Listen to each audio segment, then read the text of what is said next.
The Galactic Alliance had never encountered a species quite like humans.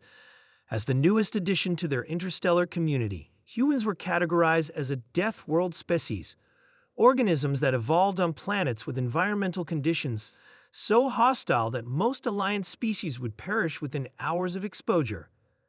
Captain Trell of the Alliance military stood at the observation window, watching the 3 human recruits train on the barren moon below. The humans had been assigned to his squad just 2 cycles ago, and he still couldn't make sense of them. "Commander Vox, are their vital signs still stable?" Trell asked, his 4 eyes blinking in sequence. Commander Vox checked her monitoring equipment. "Affirmative, Captain. All 3 humans are operating within their normal parameters, despite the terrain." Trell's exoskeleton shuddered involuntarily. The training ground was a wasteland of jagged rock formations and steep ravines, with surface temperatures oscillating wildly between freezing and scorching every few hours.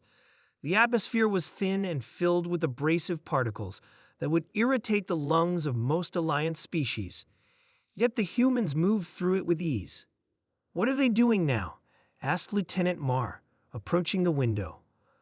Below, the 3 humans, Jack, Tom, and Anna, had separated. Jack was scaling a vertical cliff face, using nothing but his bare hands and feet, finding invisible holds in the rock. Tom had disappeared into a narrow crevice, while Anna was constructing something from the sparse materials in their packs.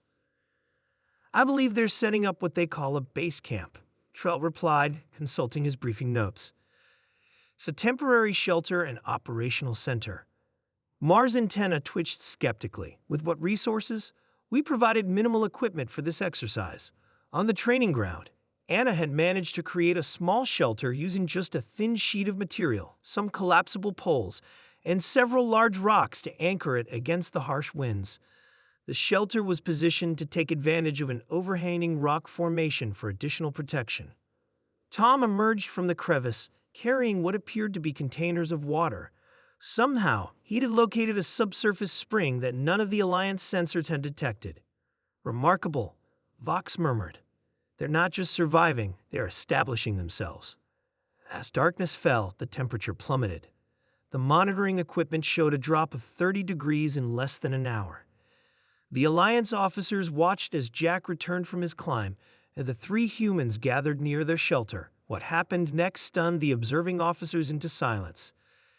Jack pulled out a small device and struck it against a rock. Sparks flew, landing on a pile of dried vegetation that Tom had collected.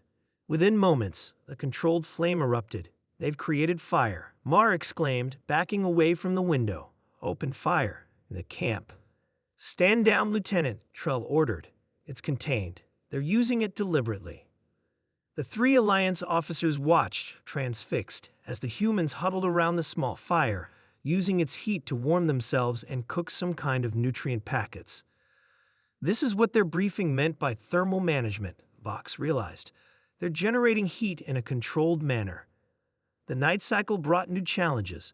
The moon's indigenous predators, 6-legged hunters with excellent night vision, began to prowl the training grounds.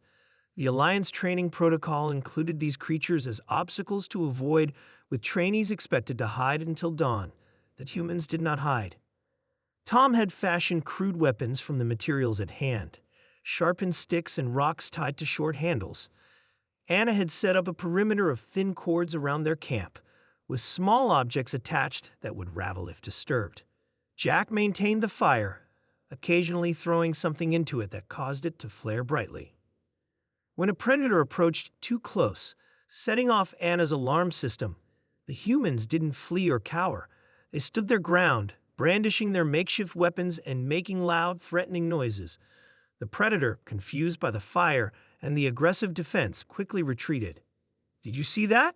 Marr whispered, his voice tinged with awe and fear. They didn't even use their issued defense weapons. They created their own and drove the hunter away. As dawn approached, the 3 humans took turns sleeping while one stood watch. By first light, they had not only survived, but had established a functional base, secured water, created weapons, and defended their position. Trell called an end to the exercise, and a transport was sent to retrieve the human trainees. When they arrived back at the command center, they appeared tired, but otherwise unaffected by their ordeal. Was the training exercise satisfactory, Captain? Jack asked, standing at attention. We've conducted similar drills on Earth since grade school. Trell struggled to find his voice. Since grade school? Yes, sir, Anna replied. Basic wilderness survival is part of standard education on Earth. Was there something specific you wanted us to demonstrate? The three Alliance officers exchanged glances.